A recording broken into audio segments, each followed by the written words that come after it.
See you later.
Hi, everybody. How are we all doing today?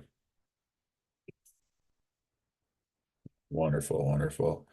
Um, all right. So I think we might as well jump in if we're all good to go. I just want to make sure that we're recording. All right. Um, so I will call us. Thank you. So I will call us to order. Please be advised that on Tuesday, November 19th, 2024 at 5 p.m., there will be a diversity, equity, inclusion subcommittee meeting held through remote participation via Zoom. This meeting is being recorded. The meeting can be viewed live on the Medford Public Schools YouTube channel through Medford Community Media on your local cable. That's Comcast channel 9822 and Verizon channels 43, 45, and 47. Since the meeting will be held remotely, participants can log in or call in by using the following link or call in number. The meeting ID number is 943-9056-5846. Additionally, questions and comments can be submitted during the meeting by emailing aolapade, that's AOLAPADE, at medford.k12.ma.us. Those submitting must include the following info: your first and last name, your Medford street address, and then your question and or comment. Our agenda tonight is be it resolved as motioned at the November 4th, 2024 regular school committee meeting. The following resolution was moved for further discussion to this subcommittee. 2024-40 offered by Mayor Lungo Kern, consolidation language for diversity, equity, and inclusion DEI support. Whereas the city's DEI director and ADA coordinator is supporting school ADA, DEI, crisis management, HR, and training needs by being a resource to the school administration team. I'm going to go ahead and call the roll to make sure we are all here, and we'll get started. So, Member Reinfeld, Present. Member Rousseau, Present. and Member Olopade, present. That's 3 present, 0 absent. We're good to go.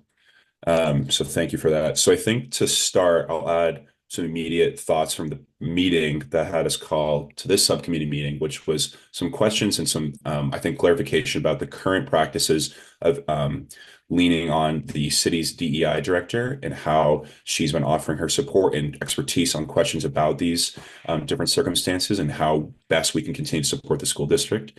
I think the most immediate question for at least myself was, are we preparing other staff, for example, with these, these practices and trainings, so they can then go into the community and go into the school district community and support when our DEI director from the city side is not available per se, as well as is there a potential to have another staffer an aid in that process?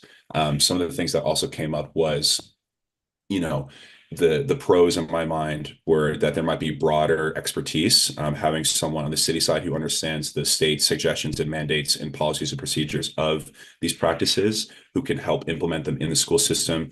Are we aligning the school district's DEI, ADA, crisis management, HR in trainings? Are they aligned with the city's mission as well? We're resource sharing as well, which I think is incredibly important when we understand how are we implementing them properly. the question I think most immediate for me is that is there a prioritizing of time? I think that these issues are incredibly diverse and they are ever changing. And so I don't want the city's DEI director to be taken away from her responsibilities day to day if there's opportunity for her to work in tandem with potentially another employee from on the city side or on the school side who can prioritize that day to day and they can work together to make sure things are aligned, whether it's a full-time staffer or maybe a contractor that's meeting on a, let's say, quarterly basis or bi-quarterly basis, for example.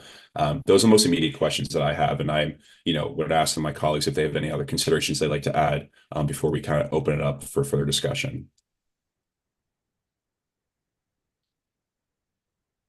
I think Member Olopata, you summarized it well. I think it would be good for this committee to understand what has been happening, what the need is, and what that intersection looks like in terms of building capacity within the district, understanding that there is very particular training that Director Nawaje has that people in the school district don't have, and just really making the best use of people's time and expertise in a really collaborative way that makes sure that everyone who needs to be supported is supported on both sides of things.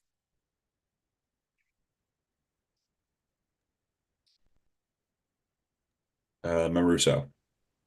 Yes, thank you. And I did voice this during the school committee meeting. And I do have, when school committee members are onboarded, we go through a training and there's a lot of focus on what we do not have access to. And so, the employees of Medford Public Schools are not employees of the city of Medford. And so I'm concerned about setting a precedent where somebody who is not an employee of Medford Public Schools is, um, and this is not a speaks nothing about Francis, whom I think I have a great relationship with, but I am concerned that do we even have any kind of any document in place that authorizes somebody who is not part of the school system, and also, I have no idea since we don't get a report, which makes sense because this doesn't seem like the kind of stuff, the stuff that Francis has been involved in doesn't seem like the stuff we would get a report on. But I am curious if there has been any involvement with student related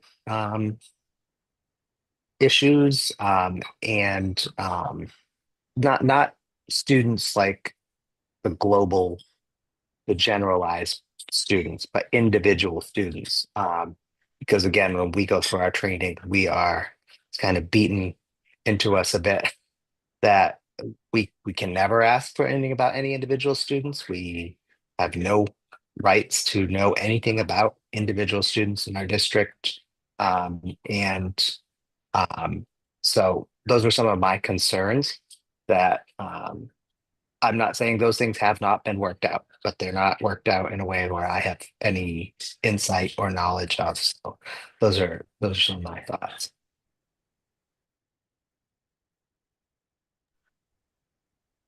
Right. I think another moment, I think also the question about availability, I think is a big part of it. Something that I think we've run into is of making sure that we are as available to the student population and their immediate families and related relations outside of that. Are we supporting them not just in the most emergent situations, but I think outside of most emergent situations and making sure that we're maintaining that relationship after, potential incidents have occurred or making sure that we're compliant long term. And again, I think because these issues are ever changing, it feels as though having a better understanding about how we are diverting time away from the city side of these initiatives and these trainings that the DEI office is pursuing. Are we taking time away from them to pursue those from the city side to this district? And then is that happening on the other side, the other way around? And I think that just having a better understanding about how much that's been happening thus far, and is that compliant or consistent with our values as a district is also something that I'd like to hear about too, about the time management questions that I think we're all having as well. So if our director would like to chime in, or anyone on the school side that feels like they have some insight would be really appreciated, I think. Yes. I would love to let Ms. Noaget Francis weigh in on how she has been supporting the schools. And, I did make comments on November 4th, but I think the fact that she's here, she should be able to speak to the work that she has done and answer any of your questions directly. I think that's fantastic. The language in this resolution is very vague, and so I am very eager to know how we are to know the details. So thank you for being here, Francis. Well, thank you all for inviting me.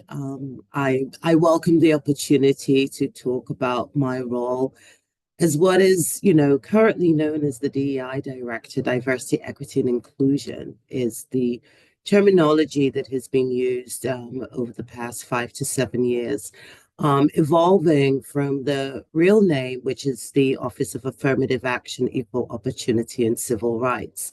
And I raise that because that's how I was trained. I was trained as a civil rights representative.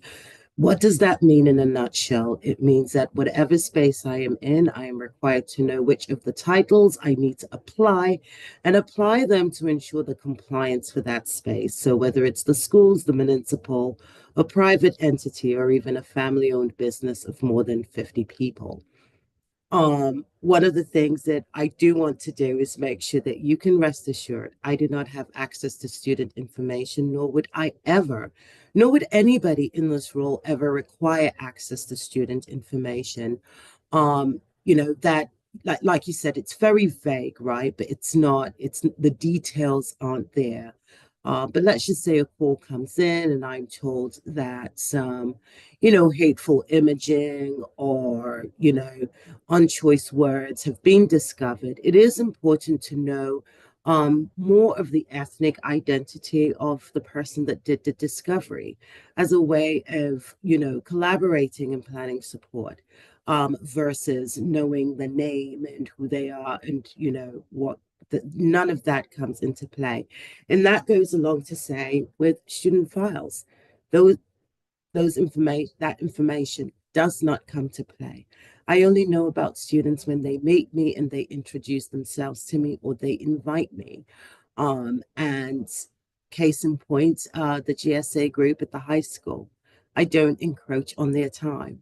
I wait for their invitation for me to join their groups, and I show up and provide them with the support that they need, or just be a listening ear if that is their choice. The only time that it would be necessary for me to know the identity of a student was in the very extreme case. Now I am speaking under the ADA role. The school had, let us say, a deaf, not hard of hearing, but a deaf blind student who required ASL interpretation. That requires a different form of signing, that is in-hand signing. And as you know, ASL interpreters are hard to come by, let alone interpreters that have the ability to sign in hand, right? I need that information, not for myself, but I need to list that individual just as I list community members' names on the request that I send out to MCDHH.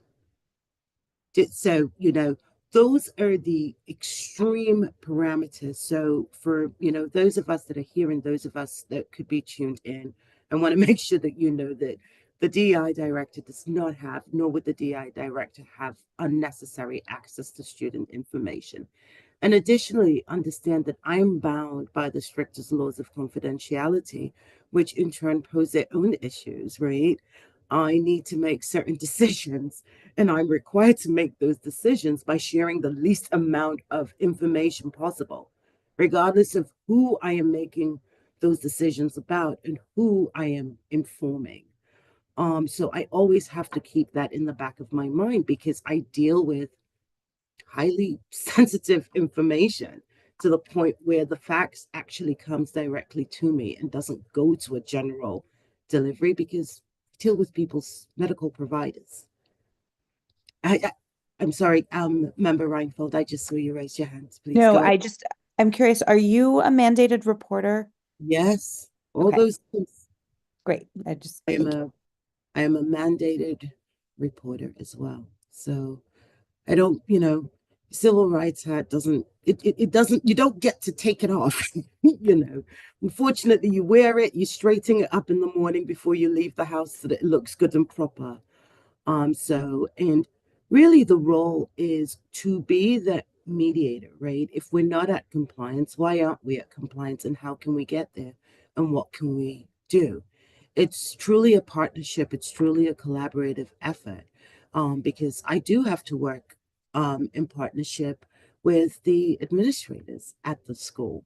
I learn from them and I learn from the teachers, and as a result, I then better understand what the need is and how I can be a support to them. My my trainings are ongoing. It looks like the EOC and the DOL, um, and and the ADA are all colliding as far as the laws go, right? There's a lot of intersectionality that is happening at this current time.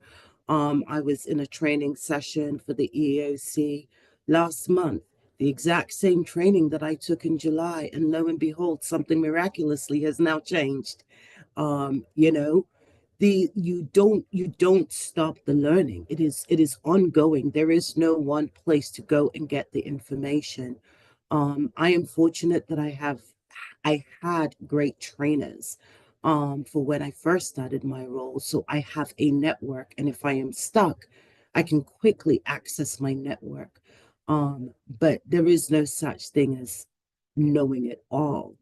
And in many situations, what might apply for Member Lapade might apply very differently for Member Reinfeld. And then by the time I get to you, Member Russo, it's completely off the books because it no longer exists. A law changed somewhere and you didn't get the memo. And it is, I'm dealing with life, right? And when you're dealing with life, it is extremely fluid. And one of the greatest things that you can bring to the role is your willingness to be flexible. A DEI practitioner and a civil rights expert, there is no end sight. We don't do our work because we're going to see the results of our work. No, we do our work because we're determined to continue to push for change, change that is needed on many different levels, and change and support for all people. There is no equity if you don't have equality. And I feel like that is often misunderstood. And my role is unique enough that it does allow me to have conversations with entities that would typically not be willing to hear what needs to be said, such as there is a need for this training, and I need you and your members to engage in this, right? If admin or management attempts to have that support, oh, it's a directive, it's a this. So this role is unique enough to allow for those types of relationship management. I can't remember. I don't know if there are any more direct questions that you would like to ask. You were worried about time. I was well groomed for this. I came from supporting 6,000 plus full-time employees on my own. So, differences, different entities were in place all around. But it is, again, you don't look at what you can't do. You look at what do you have and what you have the ability, what can you make of it at this point in time? And, the ability to prioritize is key. You have to know what is your hot button and what you must deal with. When to use an email to say, hey, got your voicemail, we'll get back to you in such and such time. Where to go to find the resources, who to call if you're in a jam. Those things aren't necessarily written in a book. They come as part of doing this work on an ongoing basis. And as a civil rights person, you never say no, even if you might wonder, why on earth did this call come to me? Well, the call came to you because somebody needed somebody to talk to. And even if it's a gentle handoff that you do, that's what you do. Sorry, Member Russo. Thank you. No, I really appreciate that information about students, and I wasn't assuming you did, but I also um, felt it was our responsibility to know that. So I feel really much better knowing that. I greatly appreciate the clarity. Would you be able to estimate which after everything you just said, the answer is it depends on the day, I'm sure is the answer. But like, how much time are you spending on school related, if you can come up with an average, which sounds like an impossible request, but I'm not so sure that I could say that it's an average, but what I can tell you is that I chatted with my colleague over at the school yesterday, and today I chatted with my same colleague over at the school, and we're only on Tuesday, and it's two different things. And yeah, it's two completely different things. The thing that we were supposed to chat about yesterday, we chatted about, but something else was involved too that just came up. Um, it's it would be really, really difficult for me to give an estimate because, chatting with my, collaborative partner over there is very different from when I'm doing my research for what is needed based on documentation that somebody's medical provider has submitted, right? Or conversations about like planning, for an event that is about to happen. But I can safely say that at least once a week, fortunately or unfortunately, my partners hear from me. Um, and it could be anything. It's also resources from me that I need as well. Like, hey, I've got this grand idea. I want to do this, this, and this. Is there anybody that can help me with that? So it's really, it's two ways. So it's a give and a take. and who do you have a specific collaborator at in the school system? Call everyone. So um Everyone. usually I would say that I have more day-to-day conversations with Janine over in HR. Those are my convos, but there are my go-to people for certain things, right? I could come across something and send it to our director of student services, Joan, and sometimes I could actually need Joan's help in answering a question. Sometimes, I could be looking for the superintendent, and the superintendent is dealing with something else. So I'm reverting to either Dr. Cushing or Dr. Galusi.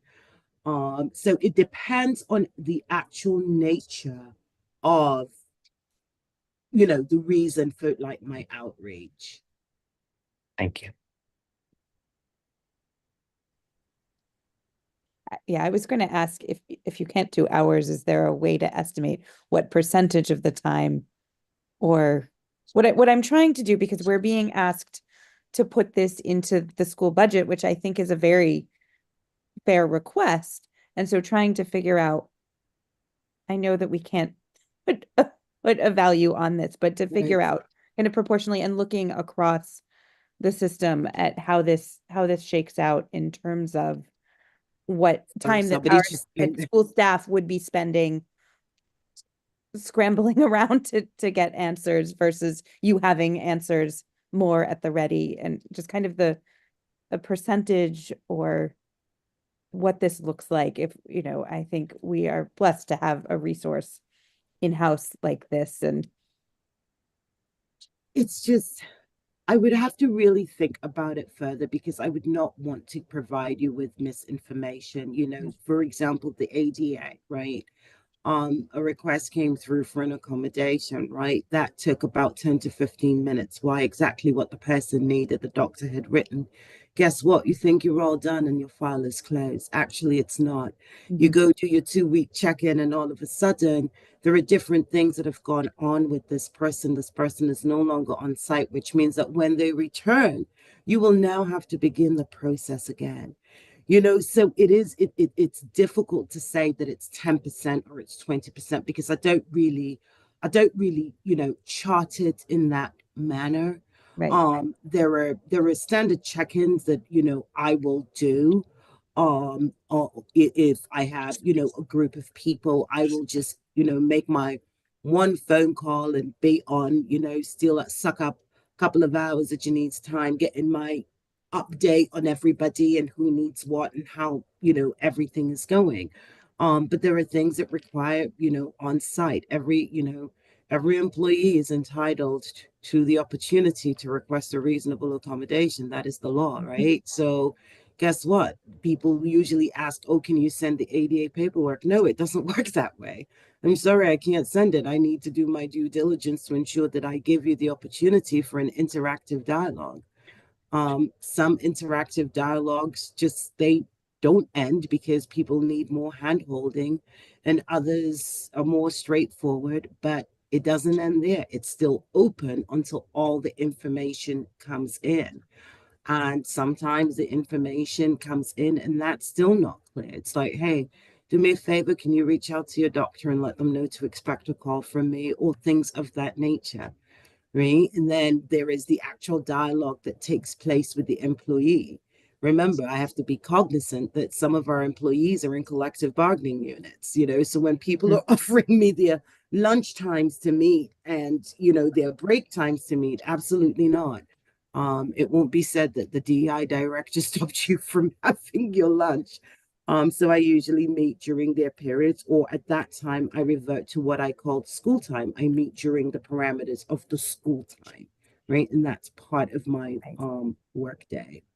Yeah. So it is very, very difficult for me to say like, oh, it's 10%, 15%. I mean, out of the blue, I've received a call from a parent who was having custody issues, but from speaking with the parent, I was able to help her understand that the real issue is not the school. The real issue is the fact that the address listed is not the address where the child lays their head, despite the very valid reasons. Right. I didn't ask, how did you reach out to me? Why did you reach out to me? There's somebody on the phone that's in crisis. What do? You mitigate the crisis.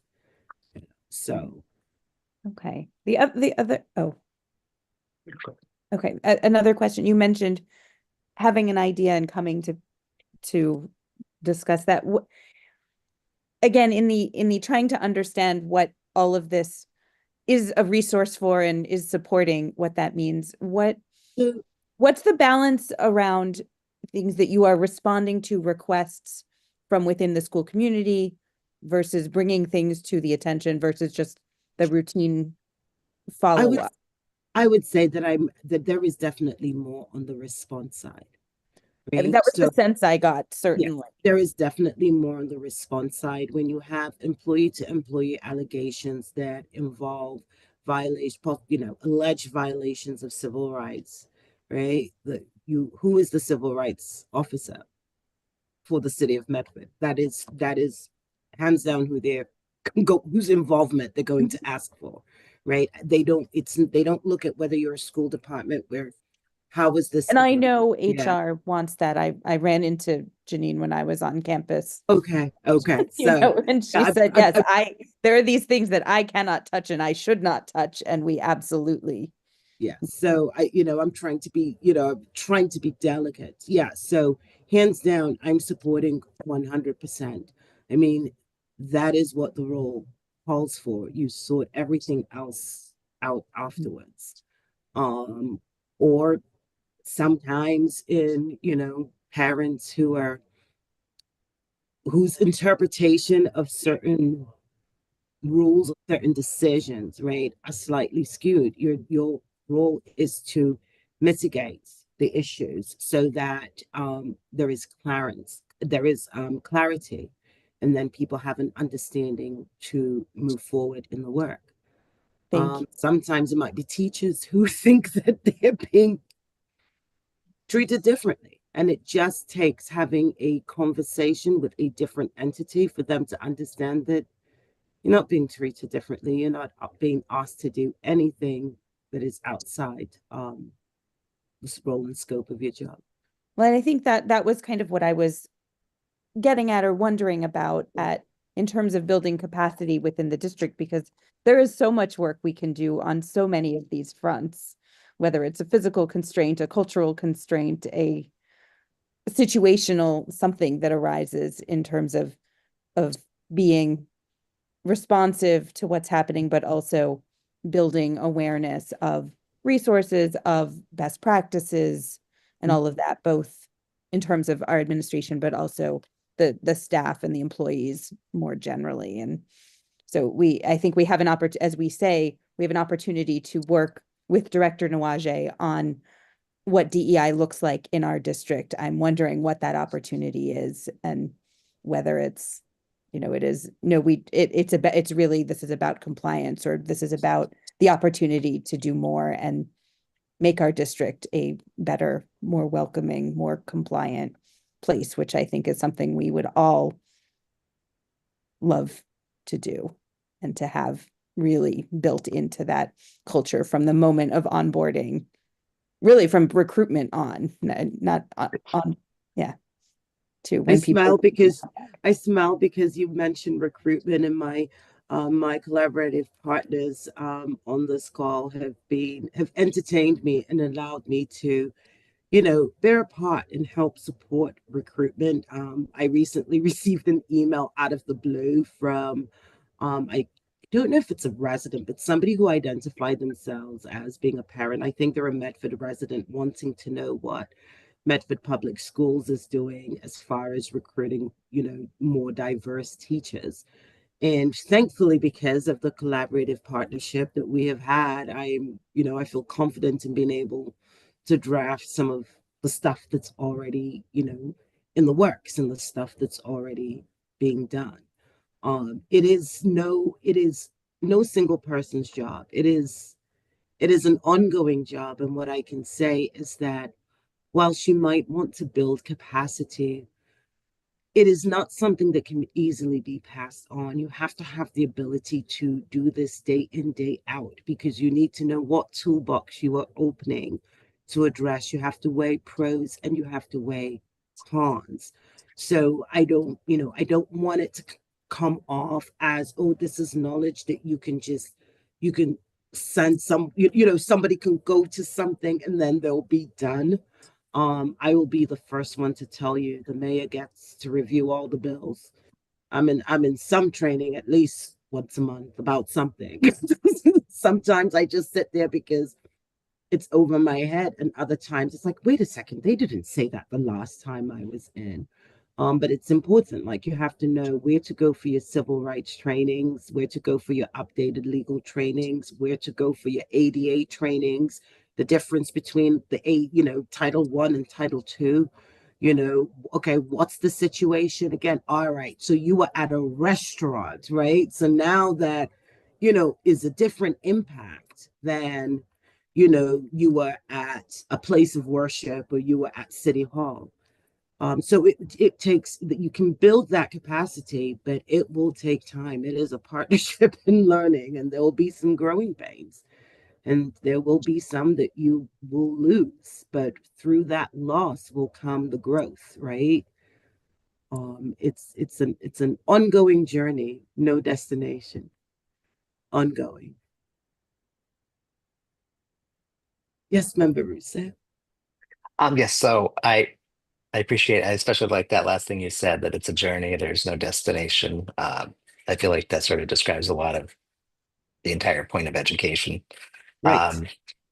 And I was looking around to try and understand how other districts do this work in their own districts. And of course, just like everything else in public schools, every district seems to have taken a different path. Since everybody started at a different place, that makes sense. Um, I did find it was hard to get a lot of information from districts for which I am sure there is stuff. Like, I find nothing on Malden. There is no chance that Malden has nothing. But that just their website has nothing.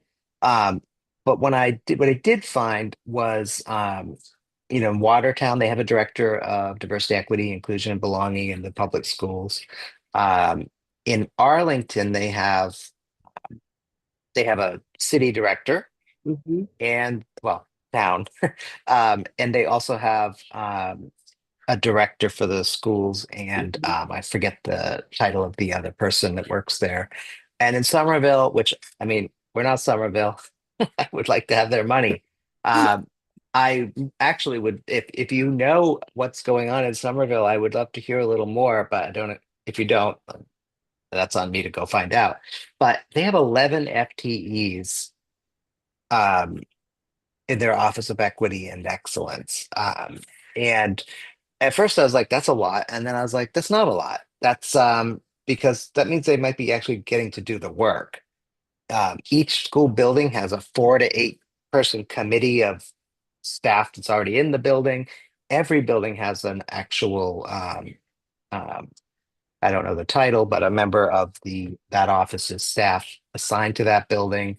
And I think one of the challenges, surely, is that when we talk about reading instruction, we can talk about outcomes, we can look at scores, and that is relatively quantifiable. And frankly, I think that a lot of the work you do, and I bet the work that's going on in these other districts, is also not terribly quantifiable. I mean, if you have like a specific problem in the student population you're trying to, or the staff that you're trying to address, you could, if you can name the problem, you can determine is it getting better. But in general, it's probably a very challenging thing to quantify. As you said, it's the journey. Um, but when I see, frankly, I mean, I wish I could find information in other districts because I find it hard to believe that most other districts don't have some initiatives. Um, I just see a lot of staff and um, and how do I want to put this? I just wonder, we are at a crossroads with our passage of the override, and not that it's not as much money as everybody thinks. It'll be gone before we can blink. But I am just trying to understand if having an additional having an FTE, it's school focused only, um, is something that makes sense. And I really like that in Somerville and in Watertown, they don't mention the city in the school website, which I think is relatively normal. Um, I'm assuming on the city sides, they also have somebody, but I like that in Arlington, in their Office of Diversity, Equity, Inclusion, Belonging, and Justice, the, there's 2 people that are school employees and there's the city person, and they're all on the website like they're a team. And I think that's how I like to think of this stuff is, team. Um, and so I guess I'm asking you um, your thoughts on us having our own FTE to be your colleague. And obviously, we're not talking about hiring. That I would imagine if we were to allocate resources for an FTE, we would very much have to have you involved in helping us know, well, what does a job description look like and how do we hire? And obviously I mean, hopefully you would be involved in the actual hiring process. But you did mention recruitment, and that is something that has been um, pretty sure it's on the strategic plan. I think it's one of the if it's not a current goal, it has been a goal for the superintendent, and it's and I've been to every one of these sessions at school committee conferences now for years, and there are many challenges. However, one of the none of those challenges can be solved if you don't invest. It actually costs money to go to places to recruit. You don't just, post it on the Indeed or whatever the school-based websites are and think you're going to just that's not how you actually get recruitment to happen. And I'm not saying that's all we're doing, by the way. But having somebody full-time to work on that initiative as well as other school-based initiatives around culture. I would like to hear your thoughts on that. And can I just jump in on that culture and retention, it's one thing to get people Yeah. into the district, having them stay, just to be really explicit. If there's no belonging, that doesn't happen. Right. So first of all, I would like to say, yes, wish we had Somerville's money, right? If we had Somerville's money, much of what is needed would already be in place. Ideally, for a community this size, I believe we're about 65,000 plus. We translate automatically into 6 different ethnic languages.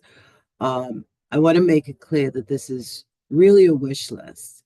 Diversity, equity, and inclusion, civil rights, equal opportunity, affirmative action, equity, belonging, justice, accessibility, whatever you call it. It is one group, one unit on behalf of a community. So whilst we might have, a charter for the city side and a charter for the school committee side, the very idea that we're different sort of already starts to go against the real mission, right? The mission is equity for all, and we have to start from a place of equality. So, Member Russo, I think it was Arlington, my colleague Jill Harvey, that is the model that you said that you favored, which is that there is an office, right? And in that office, there is a director, then you have a representative for the city, then you have a representative for the school. You probably have a community engagement, you probably have ADA. There are many aspects to the DEI role. It's not one role. As in accounting, you have account payable, accounts receivable. It's broken out a lot more. So when you see people that are listed specifically as ADA coordinators, they are well versed in that role. They know what regs they're applying. They're on top of that, right? And sometimes communities supplement by bringing in design experts to fulfill that role if you want to, do a building redesign and things of that nature. There's also the other aspect that we don't really talk about, and that is the unfortunate aspect, the investigatory, the compliance aspect. Who needs to respond to that? The grievance aspect, the complete and utter neutral zone. When you have DEI sitting in HR, it creates conflicts because HR laws and civil rights laws actually don't go hand in hand. There is sometimes intersectionality that is smooth, and other times it is the law that is actually creating the disadvantage. So you need to defer to the civil rights laws. I didn't know this when I first started. You learn this as you were doing the work because you are exposed and in communication with a broad base of professionals, legal experts in different aspects. So I would say if it was my wish list, I would say for the city of Medford, from where I sit, from the different communities that have been identified as living in Medford, you need a one unit. You need a one unit with someone that represents the school, somebody that represents the city. You need your investigatory unit that is able to go in there and handle the investigations and the complaints, because they are the ones that are versed in that stuff. I mean, I think everybody knows that I'm a process police. ADA decisions aren't just pulled out of a hat by me. What is the process? What, you have no process? We will create one. And that is the process that we will go with for everybody who applies for one, regardless of who that person is. These are federal laws. Federal laws require that you are able to show an established process. So it very much is always, you must always remember that compliance is the key as you move forward. So yeah, we don't have some of those money, but if we did, I would take some of those money and, welcome the opportunity to create a unit where people who live, work, do business, and study in Medford could go and feel supported. I mean, there are times when people need the DEI person, but they feel more supported from the ADA person, so they go there. But it doesn't matter because it's the same unit and the person gets served. Think about all the community members who require the extra support. extra support is not just about translating information. Much of what is translated is not even understood because it's above the ninth grade. But just even the extra support of, okay, sit in front of the computer and I will sit next to you. That could, that could all be done. The support and the, oh, yes, I'm going to be at that meeting. Will you come to that meeting if I'm there? All right, we'll all go together. Oh, and you'll get your neighbor to come as well because they're a child. Think about that expansion. Can't, an office like that would help with that. Go. Member Rousseau, I have something I want to add, but I know Member Rousseau and Member Reinfeldt both put their hands up, so I want to let them. My hands down. I'm curious what processes exist, and I don't know whether the end of this sentence is in our community or in our schools. I'm interested particularly in our schools. Is your support of DEI efforts in the school and ADA efforts in the school, is that to help us develop the systems and processes we need? Do we have those in place? Where are we in this work? So what I will say is that the ADA process was created to avert what was about to happen because decisions were made prior to arrival, and there was no process to support those decisions. So when an employee reached out to me, I could not move forward. Process had to be created. Whether or not you've been given a hammer, you have to build that house, because you need to be able to show that you have a set process that you follow for all individuals. Without equality, there is no equity. Equity is a figment of many people's imaginations because we're not even at a foundation of equality yet, right? So that process was created, mimic the process that I had from the state, and it includes what a lot of times people forget, the appeals process. Yes, we hope that people accept our decisions, but when people choose not to accept our decisions, we are required to clearly spell out their appeals process. So things like that, updates to policies, those are shared. The school policies will always look different because of the purview, but they should never clash. They should never oppose. They should always be in some sort of alignment or parallel, right? Things like the notice of non-discrimination, that's a public notice that I'm required to post. So that just gets posted up in the school. It doesn't matter whether it's the school department, we just don't discriminate, period, right? And it spells out. So things like that, updated postings that I get from the EEOC. I don't keep that to myself. I share that with my colleagues because some of it may actually pertain to them. Sometimes I think, poor Joan, I think you've been hit with my information that I've received from like one of my magazines, like whether it's like the federal government looking at something as to why there's a shortage of special education teachers, which I don't understand why they don't look at that 15, 20 years ago, but that's just me. To, hey, did you know that, they're looking at IEPs, there's a case about an IEP and stuff like that. So sometimes it's just information sharing. Yes. And if I can comment on this as well, something that Member Rousseau mentioned that I think you kind of illustrated for us. I think that there's also, I'm just go through my notes here so I don't forget. So, I think that there is a difficulty in quantifying the actual work that's being done day to day because these instances of need are coming up, as we know, just situationally, right? A lot of the time, right? Of course, there's the citywide want to push these initiatives forward because of the benefit of having them in place. And the school's doing the same. But when we talk about one-on-one meetings, HR questions, crisis management, ADA compliance and DEI protocol and compliance, those things are very much situational. And so it's difficult to determine how we are supporting students because they come up as they come up.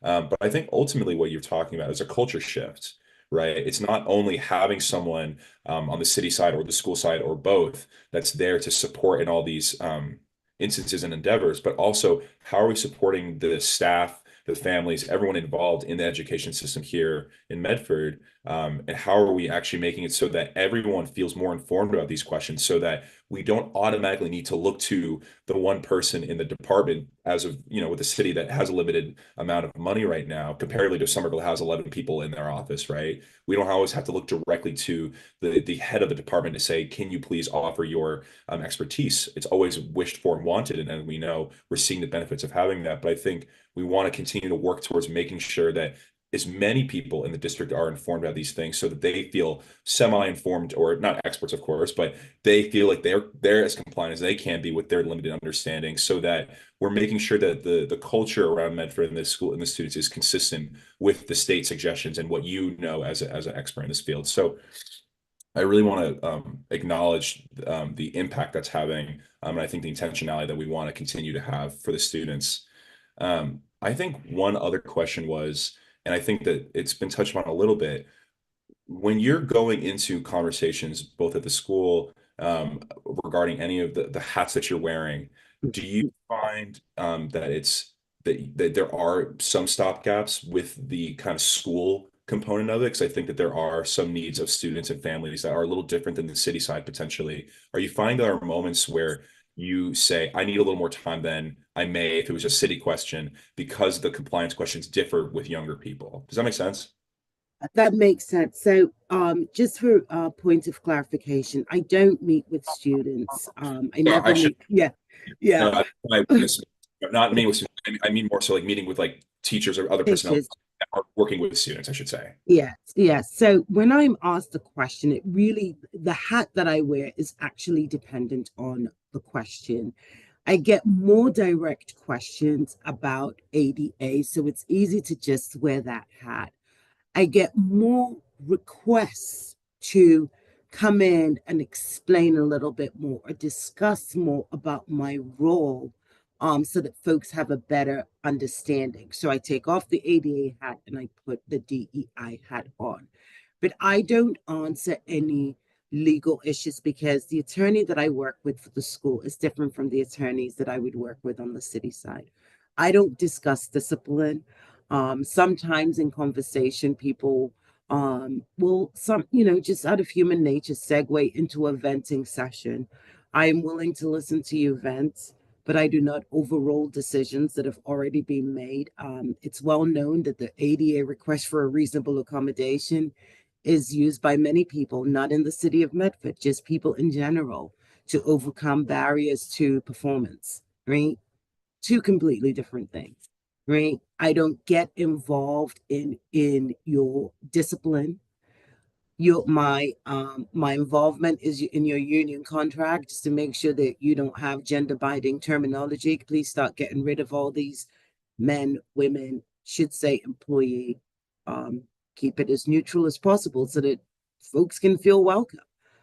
Because you do have folks that are gender non-conforming and are stuck in a union that makes them choose, right? So it's really just advisory, it's housekeeping, and it should be taking place before contracts go to negotiations. Um, it is what's the other thing? I was going to say something else, but it just escaped my mind. Yeah. I will give you a moment to think of that. You said something really important just now that also, um, whether we have a DEI director or whatever the title ends up being in the schools, I think this is hardly the first time this has been a conversation.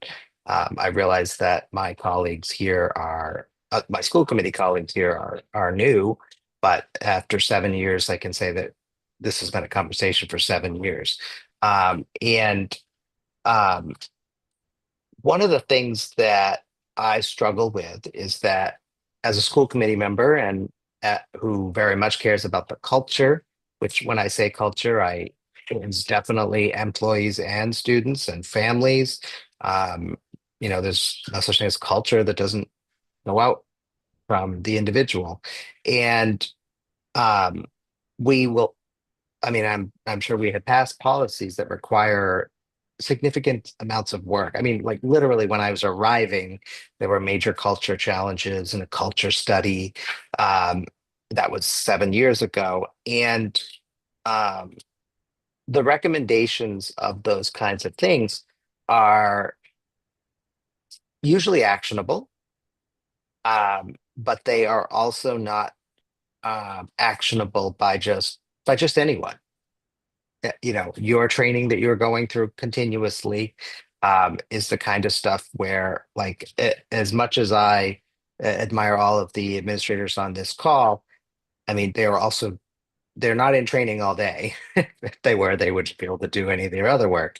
And so I don't see our ability to execute on big culture changes across the system. I mean, we will have an individual, a new principal, for instance, who's focused on the culture, for instance, of the high school, and she makes that a priority. Which, I mean, she doesn't work in a silo. She has as a boss, and I'm sure they've talked about it. But um, when the school committee decides we want to pass a new policy or allocate money to accomplish something, which we have done several times actually on the last few years, getting it done, in my mind, is not because nobody is interested in getting it done. It's because it's not somebody's full-time job.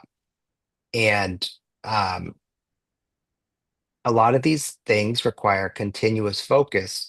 And, you know, the administrators on this call, that there's no such thing as continuous focus for them. Their day is sort of like what you described, like, you know, the call comes in and, you know, and there's an emergency here and there's a, you know, something else going on over there, and they have to drop everything and go. And that's on top of their very lengthy list of responsibilities that have nothing to do necessarily with this. So um, I have felt very hamstrung as a school committee member in our ability to execute on things around this, because I feel inhibited myself, not by other people, in just piling work onto our administrators that I don't want people working 16 hours a day, 7 days a week. I'm a human being, and I think everybody here is a human being, and I don't think that's right. So I hold back on things that I think are important. And as I have told other people, like, my list of policies and resolutions that I have written over the years that have not been submitted is now just pages long, fully written. I could just put them on the next agenda. Um, but I know that there's only so many hours in the day. And most of those things, of course, are not related to what we're talking about, but some of them are. And I don't want to um, just assume that there's going to be room in somebody's day who already, I mean, Joan, you're still at the office. I think Maurice, you're still at the office. Like, Suzanne's at the office. It is 6 o'clock, and I don't think you all arrived at 11. Um, and I just, from a caring human perspective, really feel like we need additional staff. Where they sit, who they report to, um, isn't the most important thing to me. However, being able to have the school committee direct what is going to happen, not how it's going to happen, that's execution, but what's going to happen and what the priorities are going to be is really important. And I do feel that the school committee, you know, under no circumstances has authority over you, and we shouldn't. You work for the mayor. Um, and that's, it has nothing to do with you, that statement. But, you know, if we pass a resolution telling you to go off and spend the next 3 months doing something in the schools, fine, we can write that resolution and we can pass it, but you work for the mayor, who will decide what you're actually going to do, not us. And some of this is just like, in many communities, authority in the school committee is often um, ceded to city councils and mayors and town committees and uh, whoever the person who, the city manager. A lot of school committees cede their authority and just don't bat an eyelash. And um, then when they need to do something, they don't have their authority available to them to actually do their job.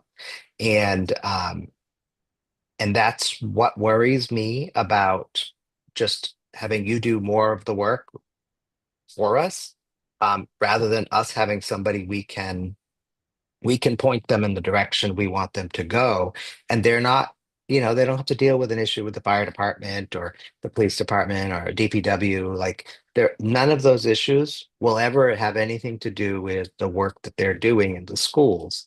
And um, so has always been my concern since the very first time we started talking about this at school committee, is that um, I want we're elected to accomplish goals, and so is the mayor, but she's elected to do, and your point though, that the city and the schools and like we're a community is, I agree, but not and I agree, but you know Medford has transitioned a lot in the last 7 years, a lot. And I feel like the city council knows what their actual legal authority is. The mayor knows, the school committee knows. When I was on, it was nobody knew what, I mean, everybody was just in each other's business, and then everybody let everybody be in everybody's business, and it just made things such a mess. And city council was talking about the schools, and nobody could do anything because nobody knew who was responsible. And so I kind of have become a bit rigid in that I want to be very thoughtful if we cede responsibility, because I have seen that when I joined the school committee, where it was like, wait, is the city council still on the school committee? The members that have been on the school committee, are they still actually here and not on city council? It's, that this is a transitionary period for Medford, and I think that's some of my discomfort.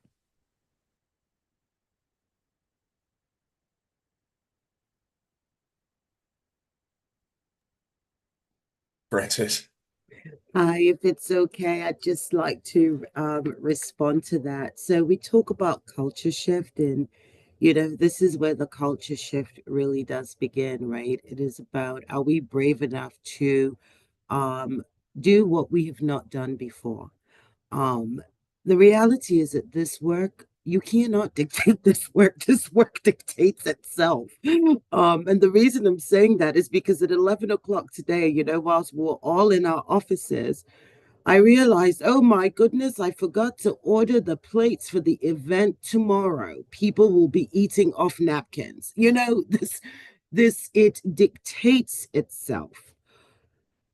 I wouldn't so much look at it as guiding or directing the work. Like, what is the need? When you have consultants and people go into spaces, what you get is a snapshot of a report. Nobody is in that space for 6 to 9 months. A snapshot of a report for a moment in time. That's it. That's really what you get. I personally have never found that to be the most useful way of getting information. How much time do respondents of the surveys put in if no relationship has been built? Who do they go to answer questions? And now I'm really talking with my DEI hat on. It's 2024, and we still have people who choose not to respond to the question, are you a veteran? Because of the stigma. Let that sink in, right? So, Member Russo, I can say that your points are definitely valid and your fears are valid. I hear them. But I would simply ask for just a little bit of trust so that we can do this the right way. Because at the end, it will benefit and impact our students, and we want it to be better. The relationship I have now with my collaborative partners is far different from the relationship that I had when I first started. It wasn't, March 2022, boom, just pick up the phone, call Suzanne, call Joan. This is really a trusted relationship that I hope I don't misspeak by saying I have earned this. To be able to have some of the conversations that I have with them so that we can actually resolve issues. We can co-train, we can collaborate. That is a huge investment of trust. So I don't really know how else to put it. Except for to say, I'm sorry I was not there from the beginning and I don't know how to make that better. But you cannot continue to move forward with a fragmented approach. That is not what DEI is. And it does create more issues down the road. And it makes it difficult for people like me, who we are on the tail end. We're not the newbies. This is not what we fought for. This is not what we envisioned.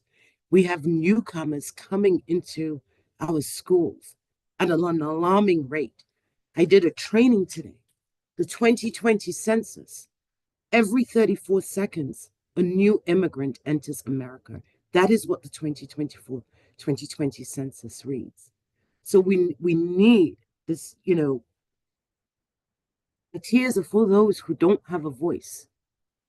We need to show that collaboration. That is the true meaning. If we're talking about authenticity, that is the true meaning. Because that collaboration is what is needed. When things are destabilized on the highest political platform, the school is the only safe place that some of our students have. And that collaboration and that partnership is needed, because that says that we will not let you go, because we are taking a holistic approach. The meals that are served, those meals are served as a result of the Civil Rights Act. Meals didn't just come to pass that school will have free meals. McKinley-Vento, that is because of the Civil Rights Act. If people did not march and people did not kneel, we would have students that would not be educated today as a result of DV, because districts would fight about who's going to transport them.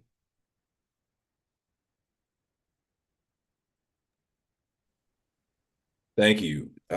Superintendent, I think you might have wanted to add something. I want to give you an opportunity to say, add your piece. Thank you. Thank you. If you could see on my little notebook, I was just jotting a few things down, but as Francis was sharing, what I wrote down was the word collaboration, which I believe strongly in and is part of my core values.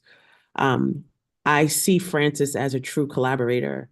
And when there is a challenge or a question, just for a quick consult, it's wonderful and refreshing to know that you just have to pick up the phone and you can collaborate with a colleague down the street at City Hall to say, this is something, what from your area of expertise, could you provide a little feedback?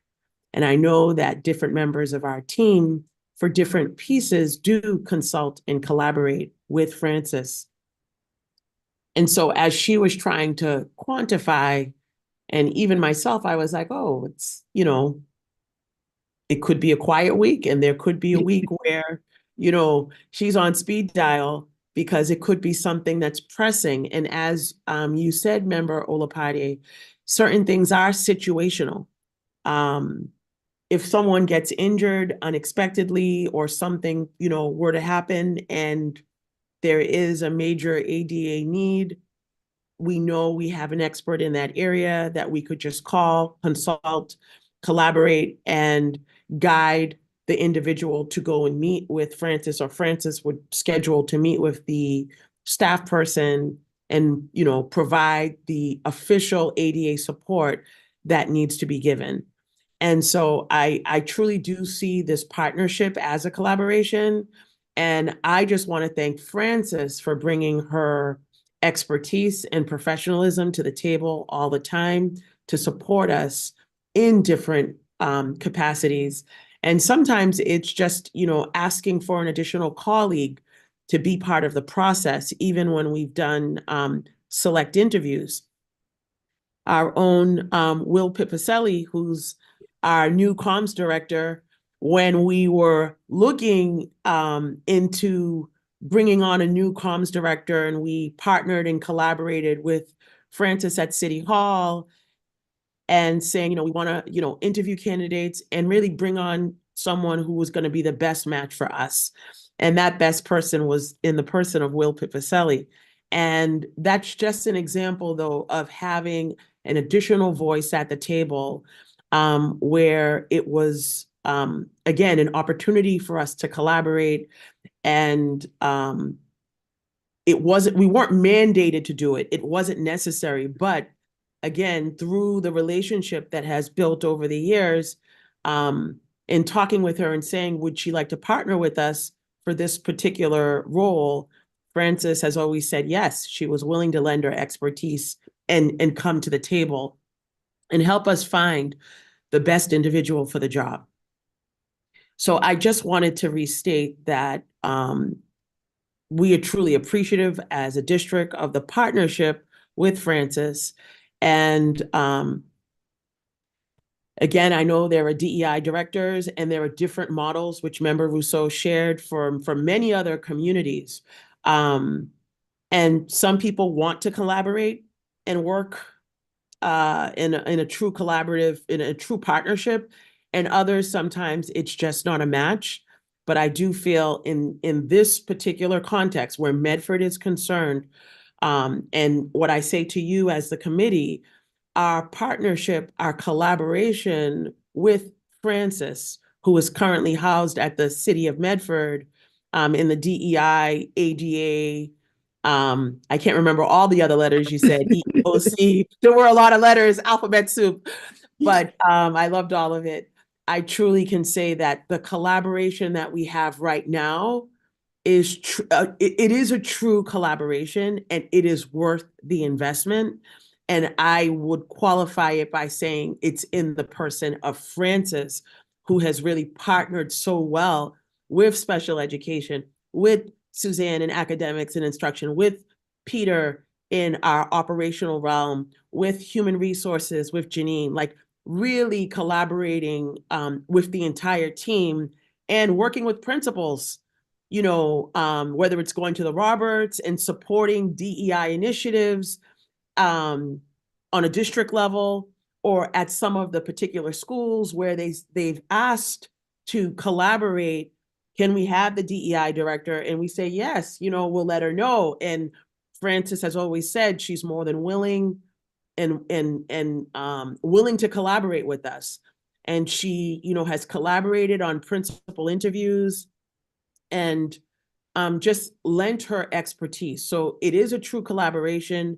I understand the caution that the committee is expressing, but in this context, I can say rest assured, in the person of Frances, we do have a true collaboration, and anyone in the team, on the team I think they would confirm and say that it's how she brings herself to the work that she has really fostered and nurtured the relationship that we all have now. So I just wanted to add those comments. Thank you. Thank you.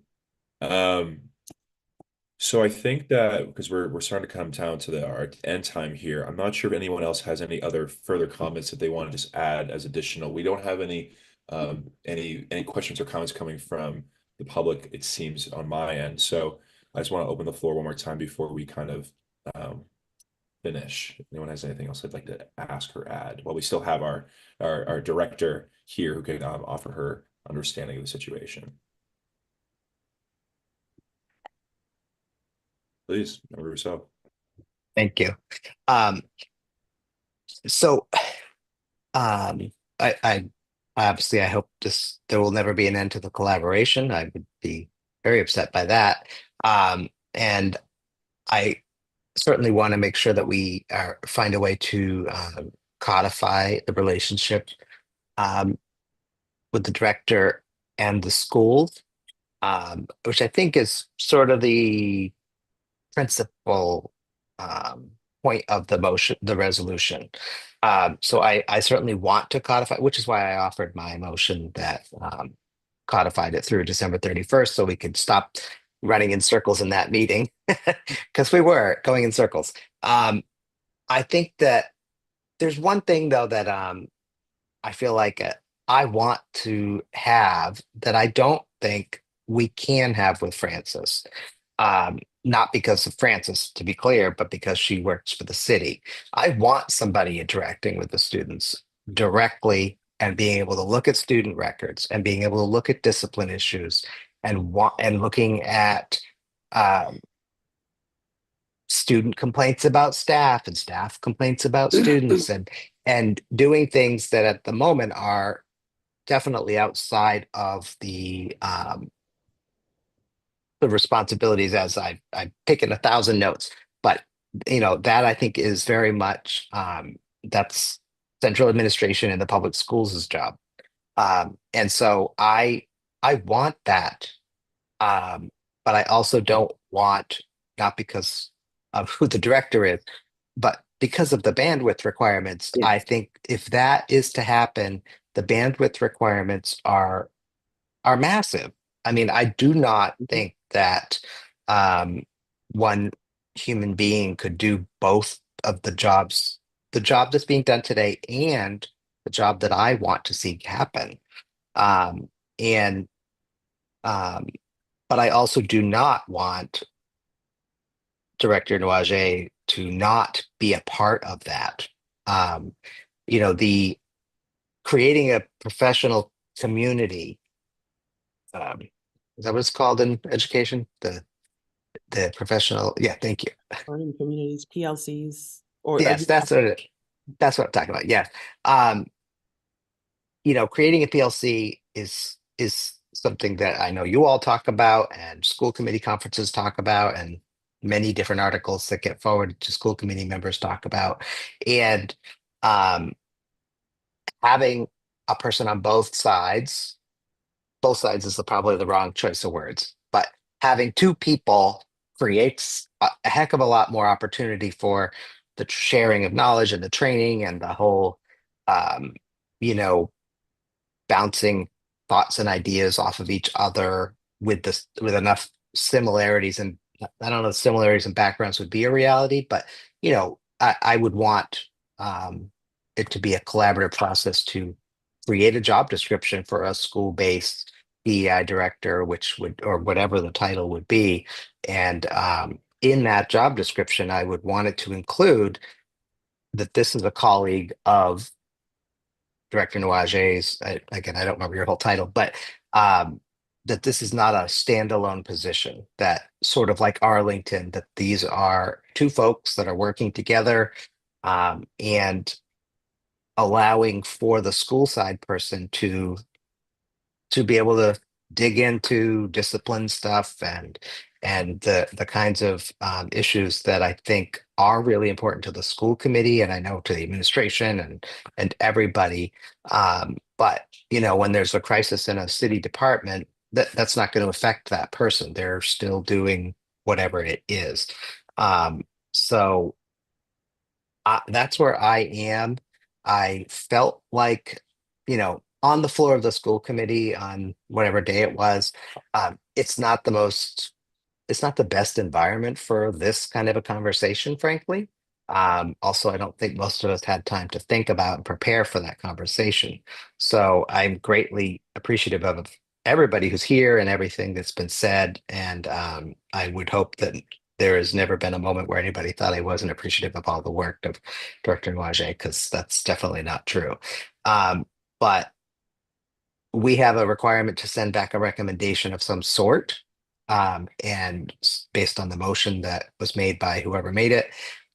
So I'm just going to make this motion, which is still semi-vague on purpose, that we send a recommendation to the full committee that a new DEI-like director position be created in the public schools, and that the job description will include that this is a colleague of and work in collaboration with the director, the full title, in the city. And I also do think that the collaboration, one of the things we were talking about in the meeting was the compensation part or the stipend part. And I think that it does make sense now that I actually have an understanding of what the director does. I mean, I had, cursory understanding, but that seems like an appropriate continuation to have that stipend be a part of the school budget. Um, one of the things, I'm a software developer by training, and um, there's this common mistake made in management where you will add more developers to get a project done sooner. And nobody remembers that the communication costs are exponential. And so, you double the developers, you've not doubled the communication requirements, you've quadrupled it. Um, and so I don't want us to make that mistake. The actual communication work that Francis would have to do with a new position is real work. It has to be compensated. And not that I think communication would be the only work, but so that's sort of where I am right now. And so that we don't just have to keep re-meeting in this subcommittee. I think that's my recommendation, and I don't have the full writing up of that, but that's why it's recorded meeting. Yeah, I think the thing when you saw me go, is this the right resolution for right now? It was me saying, we cannot rely on Frances to do all of this work, but we can't have her not do this work either. This collaboration is so important. And I put my hat on of I went to the strategic plan and I look at all of these objectives and initiatives, and only some of them are covered. I know they're baked into a lot of what we do as a district, but to really put that front and center, understanding who is responsible for these things. In many of these instances, is this a consultation or is this a responsibility? And so I would like to see these are the responsibilities within the district in doing this work and how that interfaces with this valuable collaboration. And I do think extending the partnership, the collaboration makes sense. And what does it mean to take it to the next level of what this looks like on the ground and with the students? I would support that.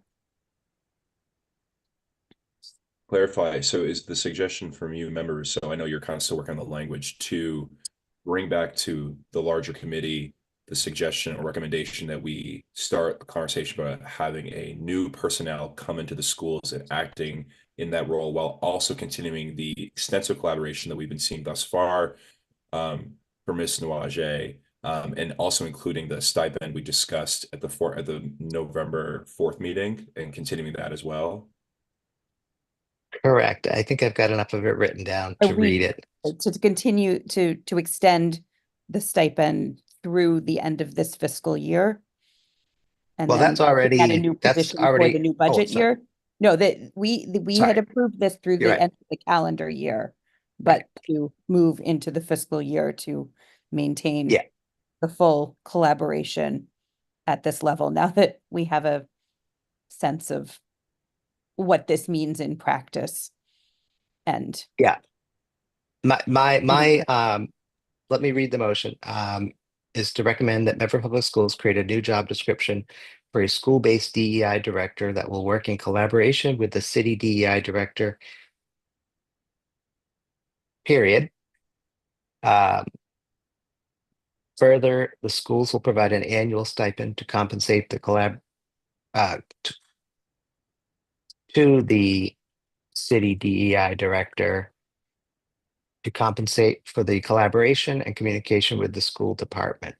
Because I think that's, Frances has not just communicated. If we had a new DEI director tomorrow, she's not going to just communicate with that person. So I said collaboration, communication with the school department. And further, I love the word further because it's like I don't have to deal with the fact that it doesn't make sense in English. Further, the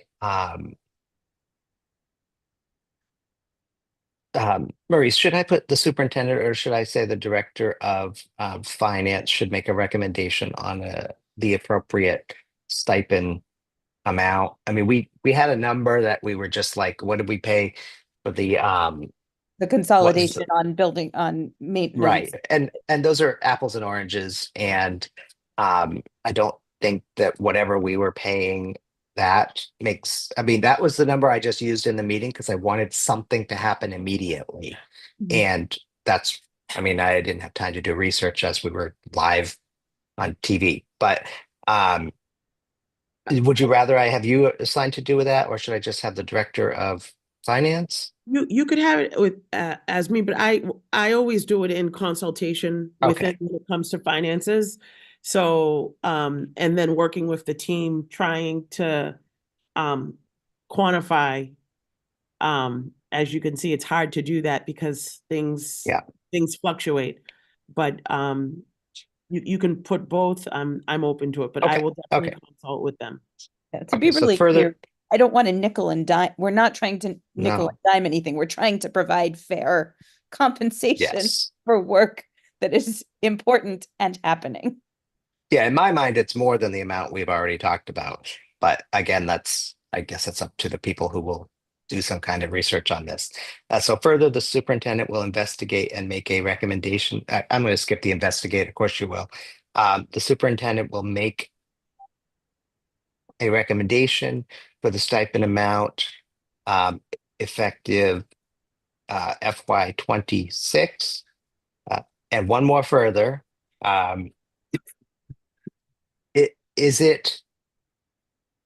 does it seem okay for everybody? I mean, I don't know that there is a number in anybody's mind to just extend what we discussed at the last school committee through the end of the fiscal year and just, use the same amount for that 6-month period.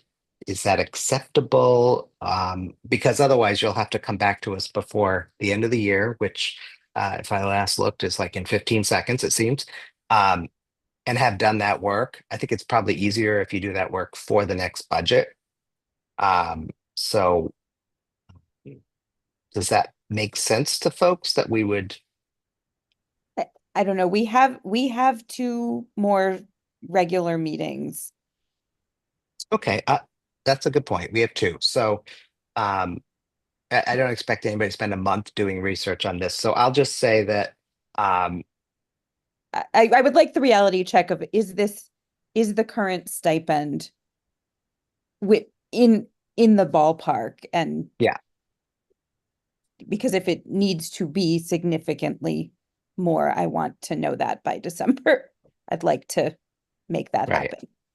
Okay, so I'll put we'll make a recommendation for the stipend amount by the December 1 second. And if no data can 16. be gathered, then we stick with what we have. I think Right. if we can't get a good number in that time frame, what we have That's is fine. the best we've got.